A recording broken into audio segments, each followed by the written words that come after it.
Dance for me, and maybe I'll marry you." The laughter came fast, sharp, expensive. It rolled across the grand ballroom of the Astoria Crown Hotel like champagne spilling over crystal.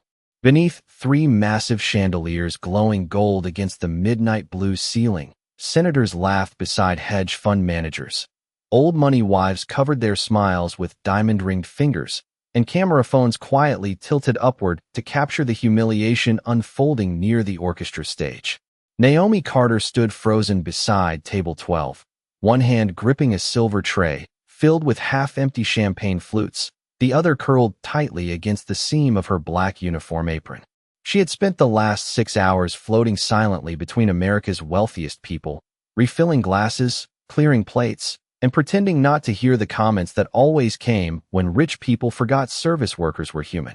"Sweetheart, honey, smile more. You people always look so serious." Tonight had been no different, until Alexander Whitmore decided to make her the entertainment.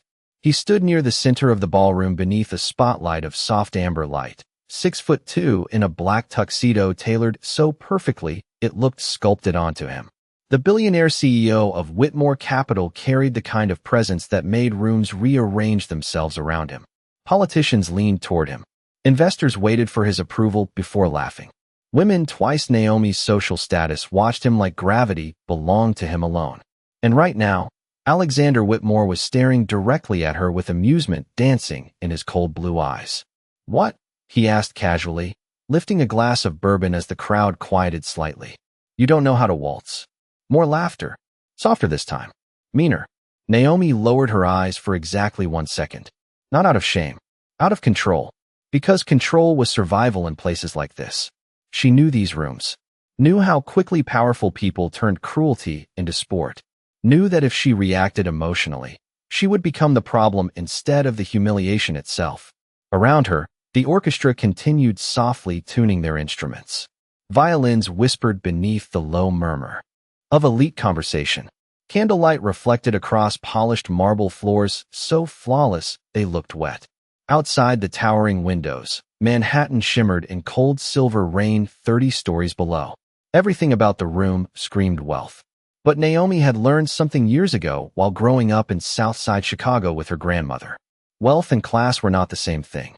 "Alexander," one blonde woman laughed from nearby, adjusting the diamond bracelet hanging from her wrist. "Leave the poor girl alone." But her tone carried no sympathy, only curiosity, like she wanted to see what happened next. Alexander smirked without looking away from Naomi. "I'm serious," he said. "If she can dance one proper waltz with me tonight, maybe I'll marry her." The room exploded again. Louder now. Someone near the bar nearly choked laughing. Naomi heard a man whisper, "This should be good," while another muttered, "She probably thinks a waltz is a TikTok trend." She kept her face still, calm, professional. But inside, something old stirred quietly awake. Because Alexander Whitmore had no idea what he was actually asking. Naomi slowly placed the tray onto a passing server's cart. The tiny sound of crystal touching metal somehow cut through the noise. Alexander noticed immediately. So did everyone else. One by one, conversations began fading into silence. The orchestra members exchanged uncertain glances. A waiter stopped mid-step near the dessert station. Even the ballroom air itself seemed to tighten. Naomi finally looked directly at Alexander. Really looked at him. At the expensive watch wrapped around his wrist. At the arrogance sitting comfortably behind his smile. At the loneliness hidden deep behind his eyes that nobody else in the room seemed capable of seeing. Then her gaze shifted past him toward the orchestra platform. Toward the old white-haired conductor standing beside a black grand piano beneath soft golden light. Naomi's voice came quiet. Smooth. Controlled. "You're asking for a Viennese waltz?" Alexander's smile flickered slightly. Just slightly. Maybe because her tone didn't sound embarrassed. Maybe because she didn't sound intimidated at all. "I am," he answered. "Can you dance one?" Naomi glanced toward the orchestra again. "That depends," she said softly. "Do they know how to play Moonlight Reverie correctly?" The room went still. Completely still. Even the conductor's expression changed. Alexander's amusement faded for the first time that night. Because Moonlight Reverie was not a public ballroom standard.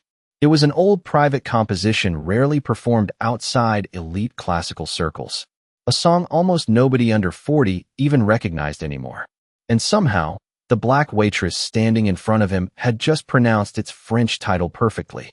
The silence that followed felt heavier than the marble beneath their feet. Alexander Whitmore did not move right away. Around him, the ballroom remained suspended in a strange kind of disbelief, the kind that only happens when power suddenly loses control of the room it owns. Naomi stood quietly beside the orchestra platform, her posture calm, her expression unreadable, while dozens of wealthy strangers stared at her like they were seeing her for the first time. The conductor adjusted his glasses slowly. "Moonlight Reverie," he repeated carefully, almost to himself. Naomi nodded once. "The original arrangement," she said softly, "not the shortened American version." A quiet murmur spread through the guests. Several older attendees exchanged surprised glances. One man near the center table leaned toward his wife and whispered, "How the hell does she know that piece?" Another woman lowered her champagne glass halfway, confusion replacing amusement. Alexander finally stepped closer, bourbon still resting loosely in his hand. "That song has not been performed here in years," he said. Naomi met his gaze evenly. "That is because most orchestras rush the second movement." The conductor's eyes widened slightly. For a brief second, the old man looked almost emotional. "She is right," he murmured. Then he turned toward the musicians. "Page 47, he instructed quietly. "Full arrangement." Suddenly the atmosphere changed. Not loudly, subtly, like the room itself realized the joke had stopped being funny. Violinists straightened in their seats. A cellist adjusted his bow with renewed attention. The piano player rolled his shoulders once before placing both hands gently over the keys. Alexander noticed it too. The shift, the respect. It unsettled him more than he expected. 5 minutes ago, Naomi Carter had been invisible. Another waitress carrying trays beneath crystal chandeliers. Now trained musicians were looking at her for approval. The billionaire glanced toward her again, studying her more carefully this time. Her uniform was simple. Black dress, white collar, hair pulled back neatly. No jewelry besides a tiny silver necklace resting against her skin. Yet somehow she no longer looked like staff standing under those ballroom lights. She looked like she belonged beside the orchestra itself. "Interesting," Alexander said, though his voice lacked its earlier confidence. Naomi said nothing. The conductor lifted one hand. The ballroom lights dimmed slightly as the orchestra prepared. Guests slowly moved away from the dance floor, forming a wide circle around the polished marble center beneath the chandeliers. Phones continued rising quietly into the air. Somewhere near the back, a woman whispered, "This is insane." Another replied, "No, this is going viral." Alexander loosened the cuff of his tuxedo jacket and stepped toward the center of the floor. "Well," he said with a faint smirk that did not fully reach his eyes anymore. "You wanted the original arrangement." Naomi walked forward slowly. Her black heels barely made a sound against the marble. The orchestra waited. So did 200 wealthy strangers, suddenly desperate to see what happened next. Alexander extended one hand toward her. It was meant to feel theatrical, confident, controlling. But Naomi noticed something in his expression now that had not been there before. Curiosity. Real curiosity. She placed her hand lightly in his. The contact lasted only a second before the music began. Soft piano first, then violins rising gently beneath it like snowfall against glass. The opening notes drifted through the ballroom with heartbreaking elegance, and for the first few moments neither of them moved. Alexander stared at her carefully. "Where did you learn this song?" he asked quietly enough that only she could hear. Naomi's eyes remained on the orchestra. "My grandmother used to hum it while cooking breakfast." Alexander frowned slightly. "That is impossible." Naomi finally looked at him. "Why?" He hesitated. The answer sat uncomfortably in his throat. Because Moonlight Reverie had once belonged to his family. Because his mother used to play it inside their Connecticut estate before cancer hollowed the music out of the house forever. Because after she died, Alexander banned the composition from every Whitmore charity gala in America. Nobody was supposed to know that. Especially not a waitress from Manhattan. The violins swelled. Naomi stepped closer. "Are we dancing?" she asked softly. "Or are you afraid now?" A few nearby guests overheard the line and froze instantly. Alexander's jaw tightened. Then, slowly, he placed one hand respectfully against her upper back, while the other guided her hand upward beneath the golden ballroom lights. The orchestra entered the second movement, and the moment Naomi Carter began to move, the entire room forgot how to breathe. At first, nobody understood what they were looking at. The billionaire moved with practiced confidence, the kind wealthy men learned at private academies and country clubs where elegance was another currency of power. But Naomi moved differently. Not rehearsed, not performative, natural, like the music had been living somewhere inside her long before this ballroom ever existed. Her black uniform flowed softly against the polished marble as she turned beneath Alexander's arm with impossible precision, every step landing perfectly inside the rhythm of the orchestra. The room changed immediately. The laughter disappeared first, then the whispers, then even the sound of glasses touching faded beneath the swelling violins. People stopped recording because they forgot to. They simply stared. Alexander felt it too. The shift, the terrifying realization that he was no longer leading the dance. Naomi glided backward effortlessly before turning again, her posture flawless, chin lifted slightly beneath the chandelier light that scattered gold across her skin. She was not dancing like someone who had studied ballroom routines online or copied lessons from social media clips. She danced like memory itself, like grace passed down through generations. Alexander tightened his focus, trying to recover control, but every movement Naomi made seemed one step ahead of him. She anticipated the rhythm before the orchestra reached it. Even the conductor was watching her now instead of his own musicians. Near the edge of the ballroom, the blonde woman who had laughed earlier slowly lowered her phone. "Oh my God," she whispered. "She is better than him." A man beside her answered quietly, "No, she is better than all of us." The second movement rose into a sweeping crescendo. Naomi spun once beneath Alexander's hand, and several guests audibly gasped. Not because the movement was dramatic, because it was effortless, elegant without trying to be elegant. The kind of beauty money could imitate but never purchase. Alexander's expression slowly hardened, though not from anger anymore. Confusion. Real confusion. Because every instinct inside him told him this woman should not exist inside his world. Not like this. Not carrying trays 1 hour and moving through a Viennese waltz the next like she belonged in royal ballrooms older than America itself. "Who are you?" he asked quietly while guiding her into another turn. Naomi did not answer immediately. Her eyes remained calm beneath the soft amber lights. "You already decided who I was the second you saw me," she replied. The words landed harder than Alexander expected. Around them, the orchestra entered the final section of the composition, strings trembling with emotion while the piano echoed softly underneath like distant rain against cathedral windows. Naomi moved closer during the next step sequence, and suddenly Alexander remembered something he had not thought about in nearly 15 years. His mother dancing alone inside the East Ballroom of the Whitmore estate. Barefoot sometimes, laughing softly while moonlight reverie played through antique speakers during winter charity galas. The memory hit him so suddenly his timing slipped half a beat. Naomi noticed immediately. "Careful," she whispered gently. The third transition changes tempo. Alexander stared at her. "How do you know that?"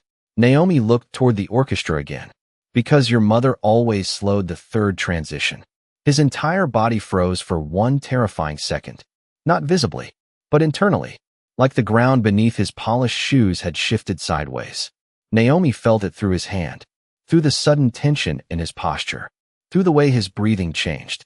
"What did you say?" he asked quietly. The ballroom seemed to lean closer around them. Naomi's expression softened for the first time all night. Not with fear, with memory. "Evelyn Whitmore hated the original pacing," she said. She said it sounded too cold.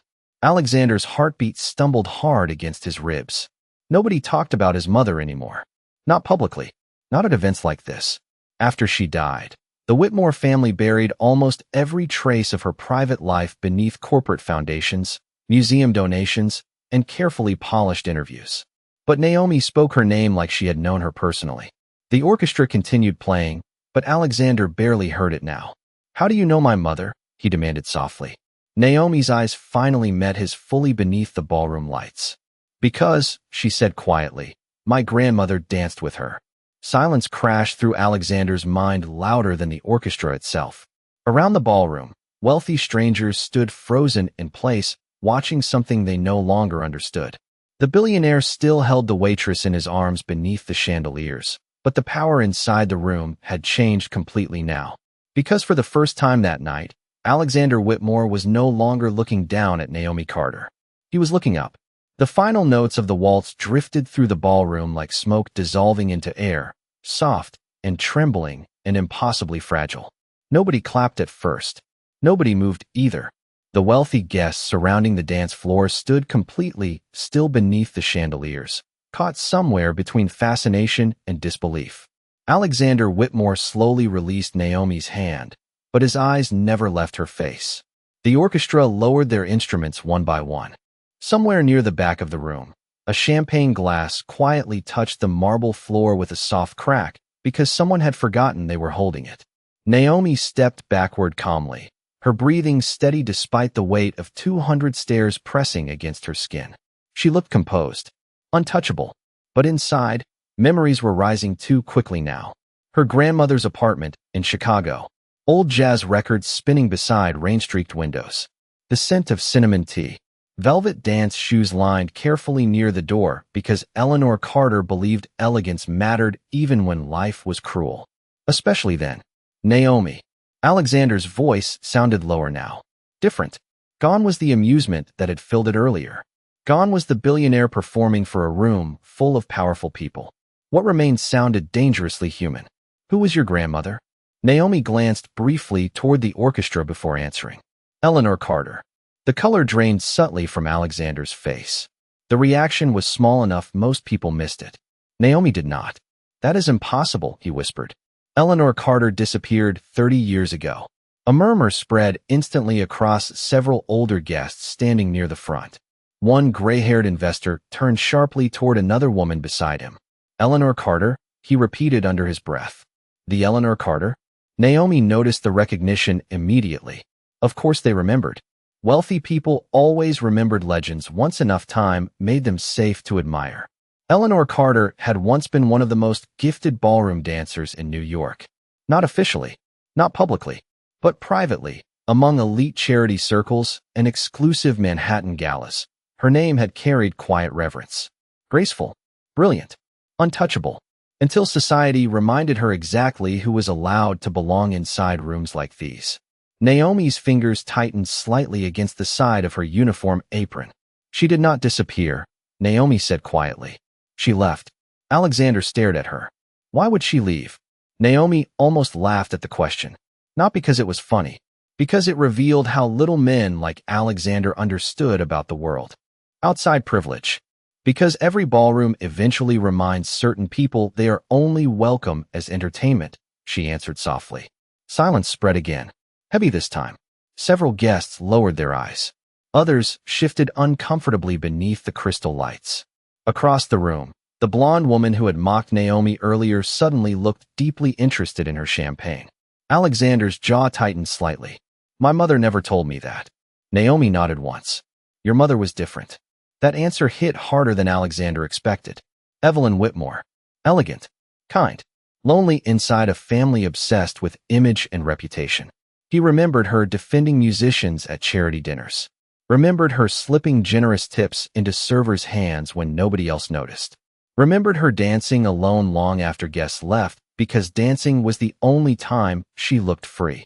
Naomi stepped toward the orchestra platform and gently picked up the silver tray she had abandoned earlier.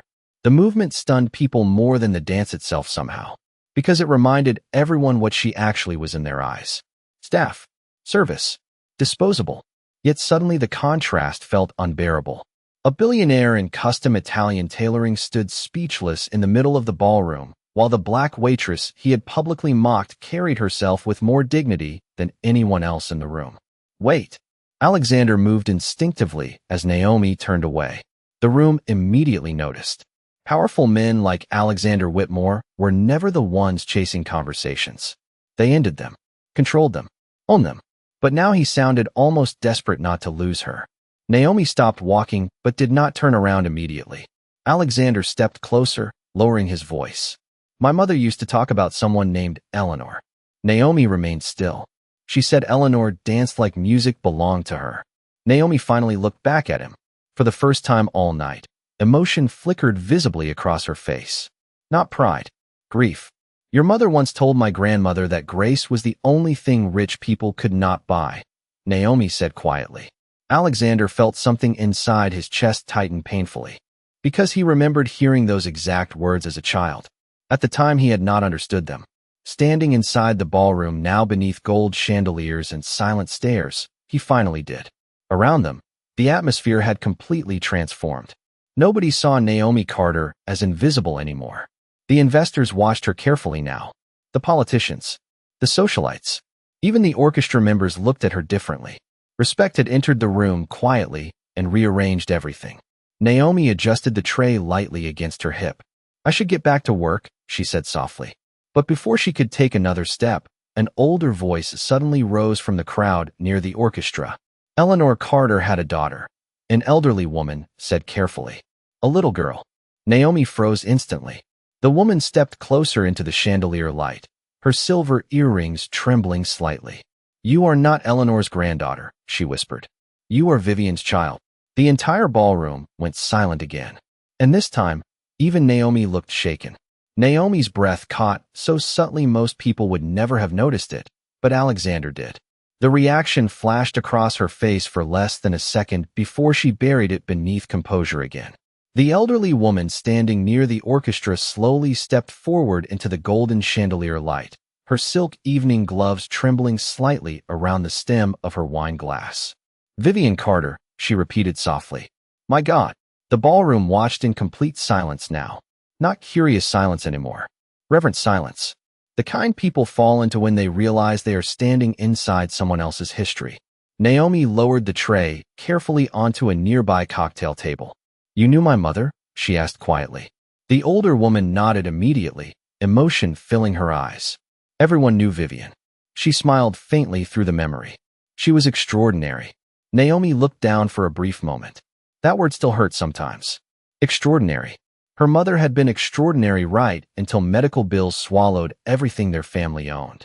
Right until the dance academy closed its doors to her because scholarships somehow never stretched far. Enough for black girls from the South Side. Right until life reduced elegance into survival. Alexander remained motionless beside Naomi, listening more carefully than he had listened to anyone in years. The woman stepped closer. Your mother danced at the Wintercrest Gala in 1998, she said. Evelyn Whitmore invited her personally. Alexander's eyes narrowed slightly. He remembered that gala. Barely. He had been 12 years old, hiding upstairs in oversized formal clothes while adults drank expensive wine and pretended happiness looked effortless. I remember a dancer, Alexander said slowly. My mother would not stop talking about her afterward. Naomi's eyes lifted toward him cautiously. Vivian and Evelyn became friends. The older woman continued gently. Real friends. Not charity friends. Not social climbing friends. They used to disappear from those dreadful parties together and dance after everyone left. Several guests exchanged stunned looks. A billionaire heiress near the bar whispered. Evelyn Whitmore had a black dance partner? The older woman heard her immediately. No, she corrected sharply. She had a friend. The room went still again. Naomi felt heat rise quietly behind her eyes, but she refused to let emotion crack her posture now. Not here. Not in front of people who only respected stories once tragedy polished them into legend. Alexander rubbed his jaw slowly, processing memories he had never fully understood before. His mother laughing in the kitchen after galas. Old records spinning late at night. Her saying certain names softly while his father dismissed them entirely. Eleanor. Vivian. Grace. Wait, Alexander said carefully, looking back at Naomi. If your mother knew mine. Naomi answered before he could finish. Then yes, I met your mother. The billionaire stared at her completely speechless. Around them, wealthy strangers leaned closer without realizing it. Naomi's voice softened with memory. I was 8 years old the last time I saw her. Alexander's chest tightened unexpectedly. 8. Naomi nodded. Your mother came to Chicago after my grandmother got sick. The ballroom had become so quiet now that even the distant rain tapping softly against the skyscraper windows could be heard.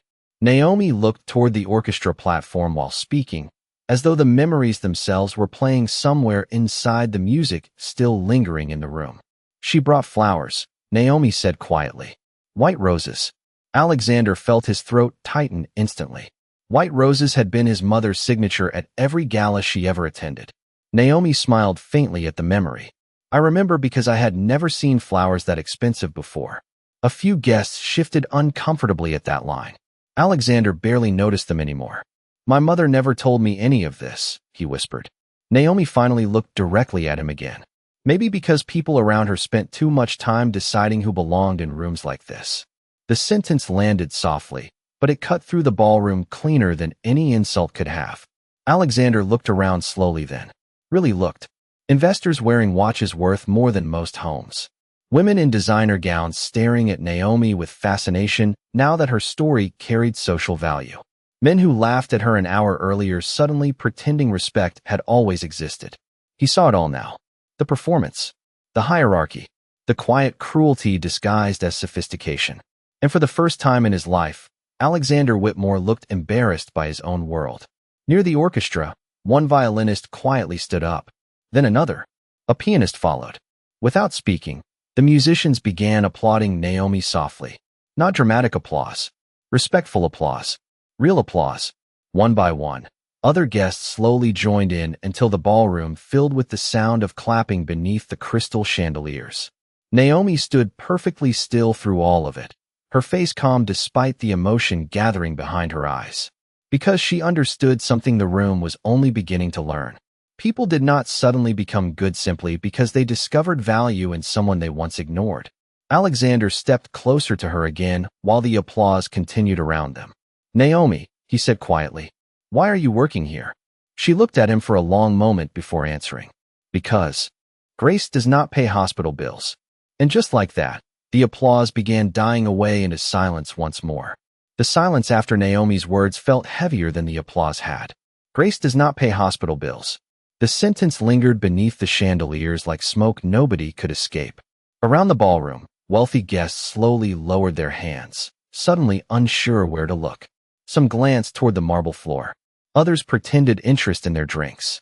A few quietly checked their phones because discomfort was easier to survive when staring at a screen.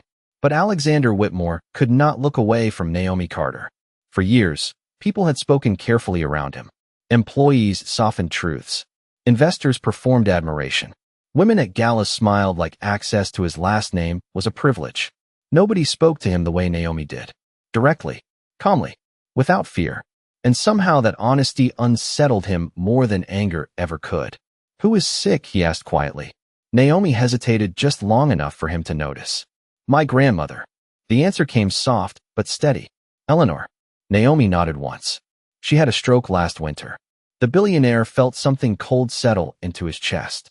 He remembered Eleanor Carter only vaguely from childhood photographs hidden among his mother's belongings. Elegant posture, dark skin glowing beneath ballroom lights, eyes filled with a kind of confidence Alexander rarely saw anymore. Evelyn Whitmore once called her the finest dancer in New York. His father called her inappropriate company. Alexander never understood why his mother looked so wounded after that argument. Now he did. Naomi adjusted the sleeve of her uniform gently. Insurance covered some of it, she continued quietly. Not enough. One of the older guests near the orchestra inhaled sharply. Another woman whispered, "Oh my God." Naomi ignored them. She had spent too many years surviving pity to mistake it for compassion.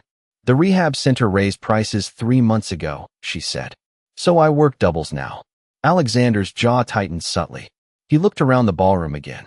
At the imported flowers worth thousands of dollars lining the banquet tables. At the gold-trimmed desserts nobody had touched. At the fountain of champagne sparkling beneath custom lighting, while a woman who carried generations of grace on her shoulders worked 16-hour shifts to keep her grandmother alive. The contrast suddenly felt obscene. A younger investor near the bar laughed awkwardly under his breath.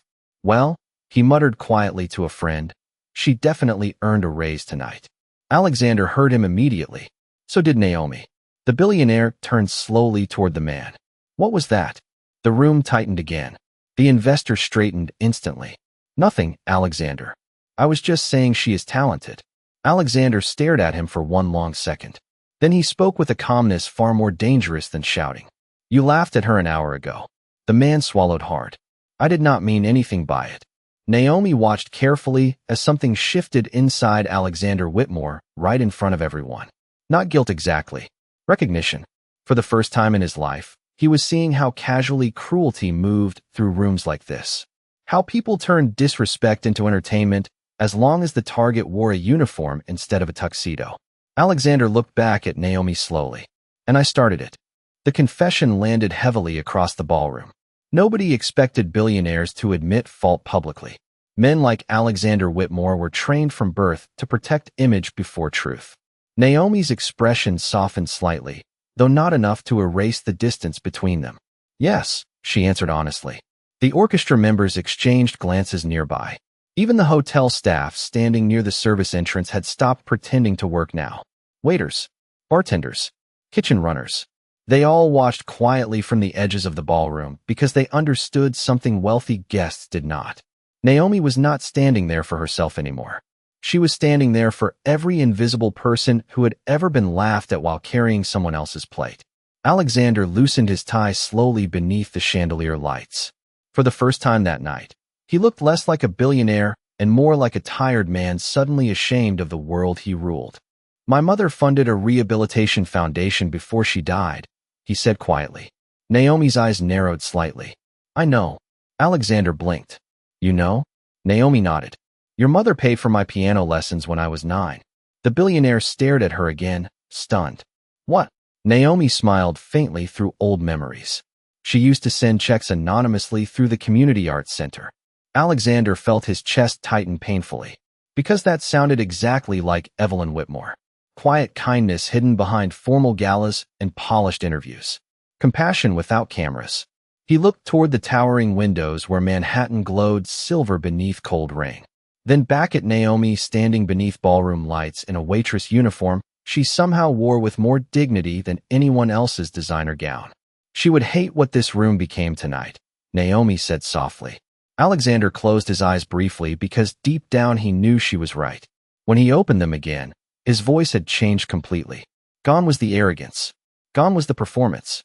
Naomi, he said quietly, I think she would be ashamed of me too.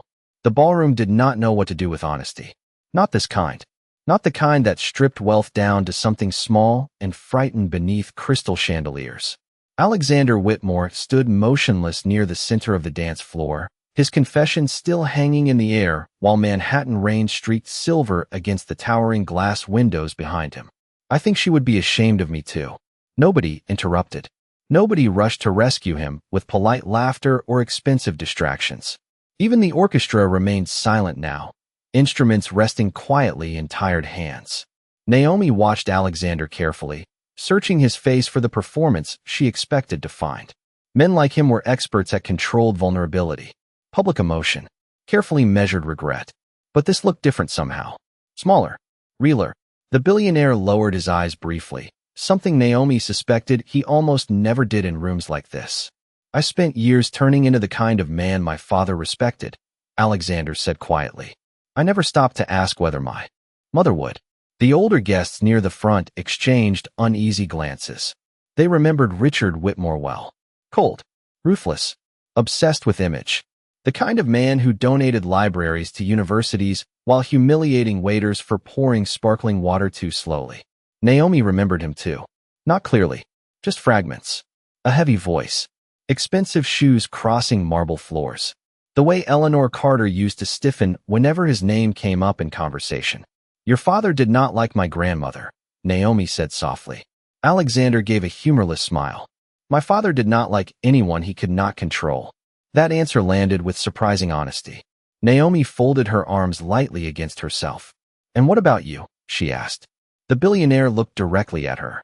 I honestly do not know anymore.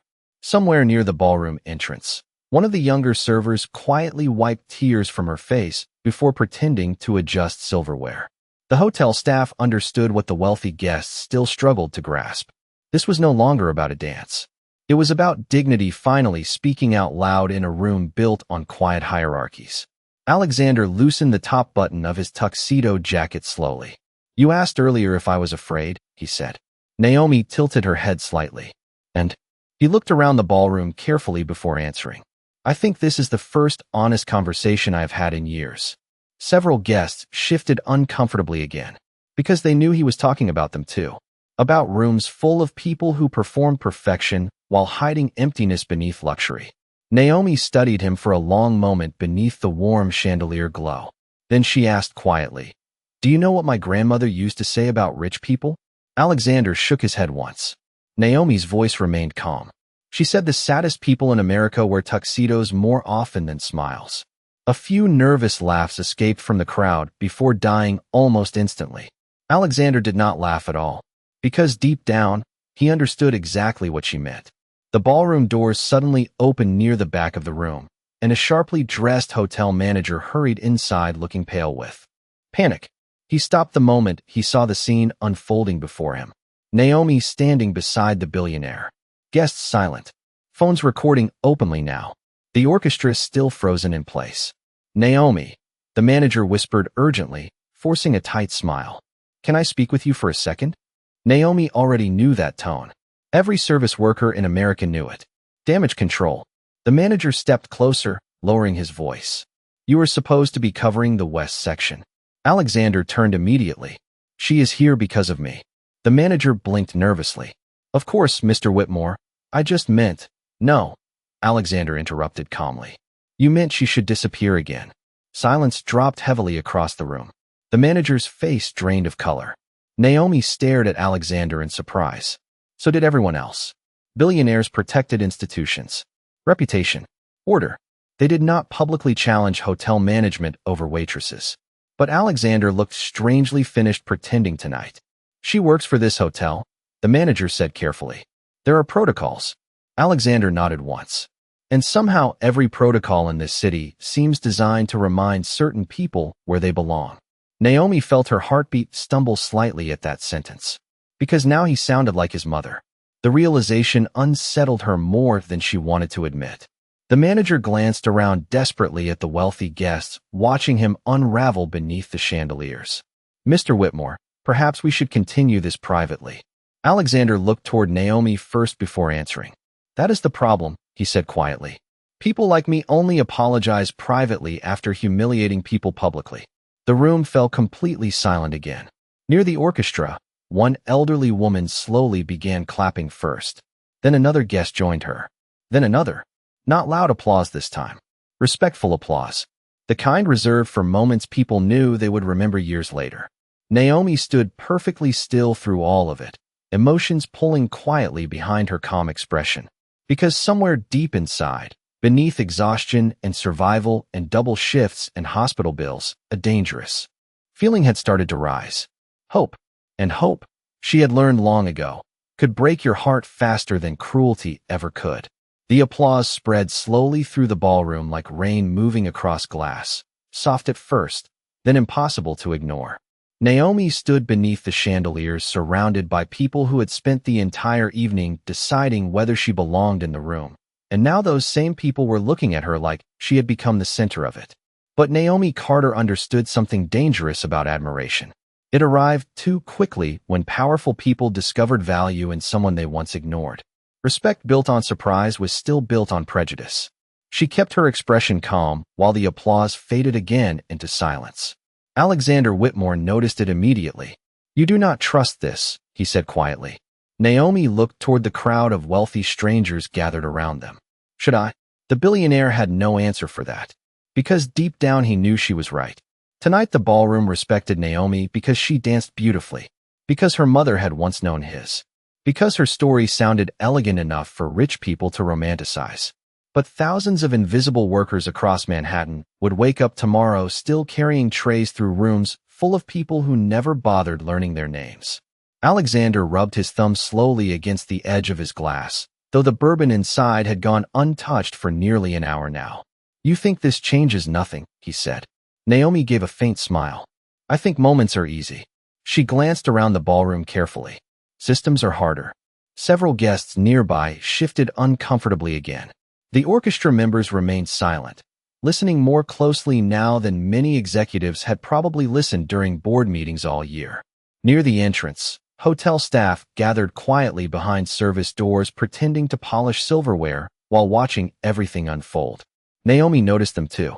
The dishwashers, servers, bartenders, valet attendants. People who understood exhaustion by the ache in their feet instead of quarterly reports. Alexander followed her gaze slowly. They look at you like. You said something for all of them, he murmured. Naomi's eyes softened slightly. Because nobody ever says it in rooms like this. The truth settled heavily across the marble ballroom floor. Wealthy people loved stories about resilience as long as the story ended before anyone questioned the system creating the suffering. But tonight Naomi had done something rare. She made powerful people sit inside discomfort without giving them a quick escape. A woman near the orchestra suddenly stepped forward holding her phone carefully. "Mr. Whitmore," she said nervously. "The video is everywhere already." Alexander frowned slightly. "What video?" She turned the screen toward him. Tens of thousands of views already. Clips of the dance. Naomi correcting the orchestra. The moment she said Grace does not pay hospital bills. Comments flooded the screen faster than anyone could read them. Who is she? Protect this woman at all costs. The billionaire got humbled. This feels like a movie. Alexander stared quietly at the screen before handing the phone back. For years, he had controlled headlines with million-dollar public relations teams. Yet somehow one honest conversation in a ballroom had cut through the internet faster than any corporate campaign ever could.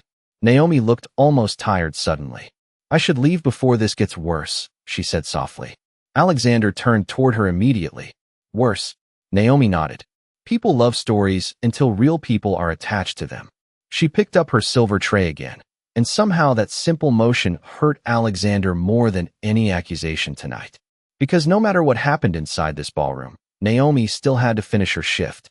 She still had subway rides home after midnight, still had medical bills waiting on kitchen counters. Meanwhile, men inside this room would wake up tomorrow discussing her over-expensive brunches before moving on with their lives.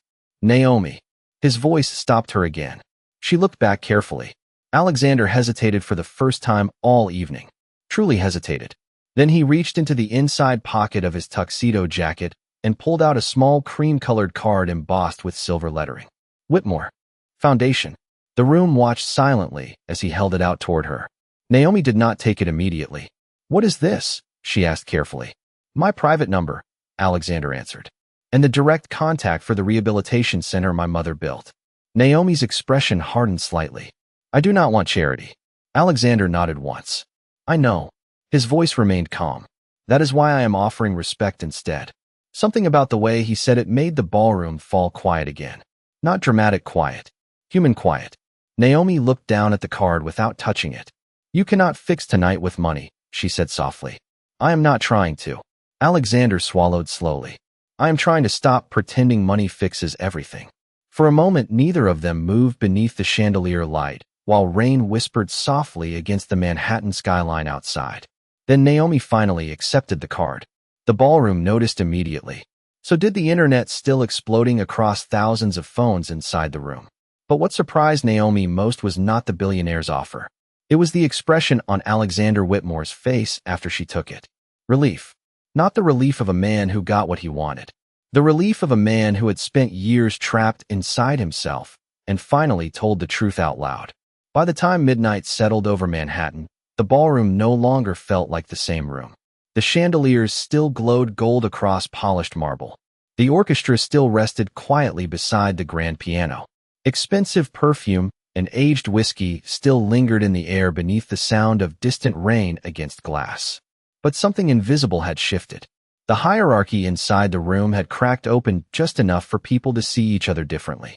Naomi stood near the service station fastening the final button on her black coat, while other staff members cleaned empty tables around her. Some of them smiled quietly when passing by. Others squeezed her shoulder gently without saying a word. Respect moved differently among working people. It did not need speeches. Near the ballroom entrance, wealthy guests continued whispering while scrolling through videos spreading across social media faster every minute. Clips of Naomi dancing beneath the chandeliers. Clips of Alexander publicly admitting fault. Headlines were already appearing online. Billionaire humbled by Waitress at Manhattan Gala. The dance that silenced New York's elite. Grace in a ballroom full of ego. Naomi ignored all of it. Viral attention had never paid a utility bill. She picked up her bag from beneath the service counter and checked her phone quickly. One missed call from the rehab center. Her stomach tightened instantly. Before she could dial back, a familiar voice spoke behind her. "It is after midnight. You should not be taking the subway alone." Naomi turned carefully. Alexander Whitmore stood a few feet away without his tuxedo jacket now, sleeves rolled slightly past his wrists, looking strangely ordinary for the first time all evening. Tired, even. Naomi slipped her phone into her bag. "I have been taking the subway alone since I was 16. Alexander nodded once. "That does not mean you should have to." She studied him carefully beneath the softer hallway lights away from the ballroom. "You really are trying to change tonight into something meaningful." Alexander gave a faint smile. "No." He glanced back toward the ballroom, where wealthy guests still lingered beneath crystal light. "Tonight changed me." The honesty in his voice unsettled her again. Naomi had spent years learning how to survive powerful men by assuming every kindness carried an agenda. But Alexander looked less like a billionaire chasing redemption and more like a man finally grieving everything money failed to save.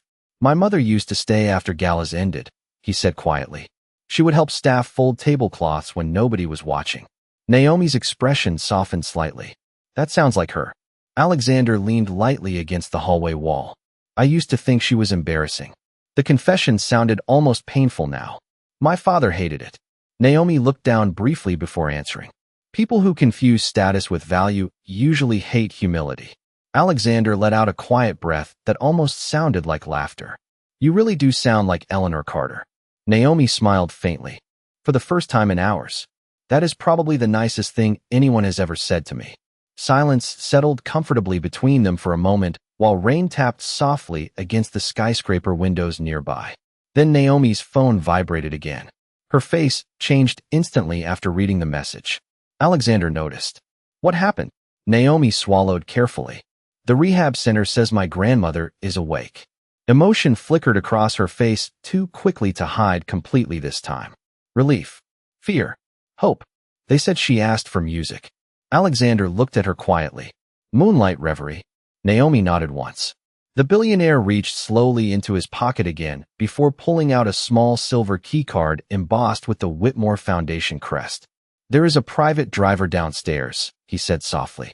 "He can take you to Chicago tonight." Naomi blinked in surprise. Chicago is almost 800 miles away. The Whitmore jet leaves for Illinois in 40 minutes. Naomi stared at him carefully.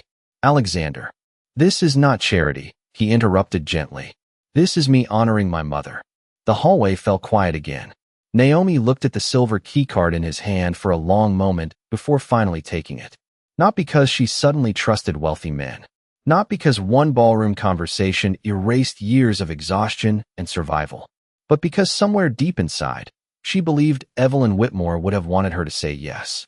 Alexander watched Naomi carefully as she slipped the card into her coat pocket. "You know," he said softly, "earlier tonight I joked about marrying you if you could dance." Naomi raised an eyebrow slightly. "You did." Alexander shook his head once, almost embarrassed now. "Turns out I was the one being tested." Naomi looked at him beneath the soft hallway lights, really looked at him. And for the first time all night, she saw not the billionaire, not the headlines, not the tuxedo or the power or the empire surrounding his name. Just a man standing quietly in the ruins of his own arrogance, trying to become someone better than he had been a few hours earlier. Naomi adjusted the strap on her bag gently before stepping toward the elevator. The doors slid open with a soft metallic chime. She paused just before entering. "Alexander." He looked up immediately. Naomi's voice stayed calm, but her eyes carried something warmer now. "Your mother would not be ashamed of you tonight." The billionaire stood completely still as the elevator doors slowly closed between them.